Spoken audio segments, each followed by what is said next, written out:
কোহলি বাংলাদেশেও ছিল, তবে চেষ্টার অভাব অবহেলা তাকে হারিয়েছে ক্রিকেট বিশ্ব। তার ব্যাটিং ক্লাস, যোগ্যতা, ফিল্ডিং সবকিছুই এক হতাশার নাম।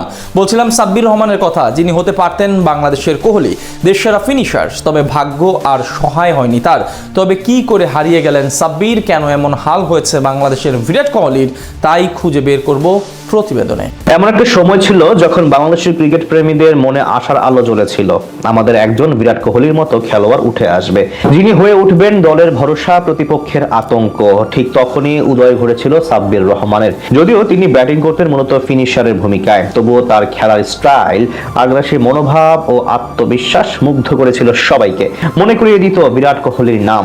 একটা সময় সাব্বির যেন হয়ে উঠেছিলেন বাংলাদেশের সবচেয়ে আলোচিত ও প্রত্যাশিত নাম।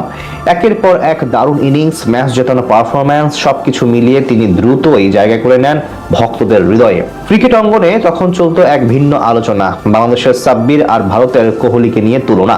কারো কাছে সাব্বির ছিলেন বাংলাদেশের ভবিষ্যৎ ব্যাটিং আইকন, তবে সাব্বির রহমান নিজে এইসব তুলনায় কখনোই খুব একটা সায় দেননি। এক সাক্ষাৎকারে সোজাসাপটা বলেছিলেন, আমি চাই না আমাকে কারোর সঙ্গে তুলনা করা হোক, আমি সাব্বির রহমান হিসেবেই বড় হতে চাই, নিজের জায়গাটা নিজের মতো করেই গড়ে তুলতে চাই। তার এই বক্তব্যই প্রমাণ করে তিনি গড়তে চেয়েছিলেন নিজের পরিচয়। বাংলাদেশ ক্রিকেট বোর্ড একসময় বুঝতে পারে সাব্বিরকে পেছনের দিকে খেলানোর মানে তার প্রতিভার অপচয়। এরপর তাকে নিয়ে আসা হয় 3 নম্বর পজিশনে। 2016 সাল কাটে স্বপ্নের মতো। 3 নম্বর পজিশনে খেলেন সব টি-20 ম্যাচ। বাংলাদেশকে নিয়ে যান এশিয়া কাপের ফাইনালে। যেই কোহলির সাথে তুলনা করা হয়েছিল, সেই কোহলিকে ছাড়িয়ে সবচেয়ে বেশি শুধু রানই করেননি, এরপর টুর্নামেন্ট সেরা খেলোয়াড়ের খেতাবও জিতে নেন সাব্বির। সবকিছুই যখন ইতিবাচক, খ্যাতি যখন চূড়ায়, যার ব্যাটিং, মারমুখী শট, ভঙ্গি, ফিল্ডিং সবকিছু মিলিয়ে যখন তাকে নিয়ে আসার আলো বুনছিল সবাই, ঠিক সেই সময় ছন্দপতন হয় সাব্বিরের।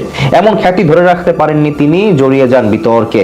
ব্যাস, এরপর হারিয়ে গেলেন সাব্বির। নির্বাচকরা তাকে যথেষ্ট সুযোগও দিয়েছিলেন, তবে ভুল করেছিল সাদা বলের সাব্বিরকে জোর করে সাদা পোশাকের ক্রিকেটে নিয়ে গিয়ে। তার ক্যারিয়ার নষ্টের পেছনে এটাও রেখেছিল বড় ভূমিকা। ক্যারিয়ার গ্রাফ নিচের দিকে নামতে নামতে এক সময় পাড়ার ক্রিকেটেও খেলেছেন তিনি। মনে জোর ছিল তার, হয়তো চেয়েছিলেন কামব্যাক দেয়ার, তবে শক্ত সাব্বির রহমান এরপর আর পারেননি। কিন্তু সাব্বিরকে ভক্তদের কাছ থেকে দূরে রাখা যায়নি। সবাই আশায় বুক বেঁধেছিল সাব্বির ফিরবেন, রাজার বেশেই ফিরবেন। ফেরা আর হয়নি। মাঝে 2022 সালে এশিয়া কাপ খেলেছেন, এরপর আবারও নিখোঁজ।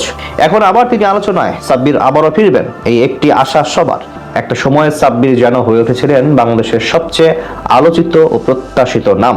একের পর এক দারুণ ইনিংস, ম্যাচ জেতানো পারফরম্যান্স সবকিছু মিলিয়ে তিনি দ্রুতই জায়গা করে নেন ভক্তদের হৃদয়ে। বয়স হয়তো ছাড়িয়ে গেছে 30, কিন্তু অনেকে তো এরপরেও আন্তর্জাতিক ক্রিকেটে অভিষেক ঘটিয়ে আলো ছড়িয়ে দেখিয়েছেন। তবে সাব্বির কি পারবেন আবার ফিরে এসে আলো ছড়াতে? সেটা না হয় সময় বলে দেবে।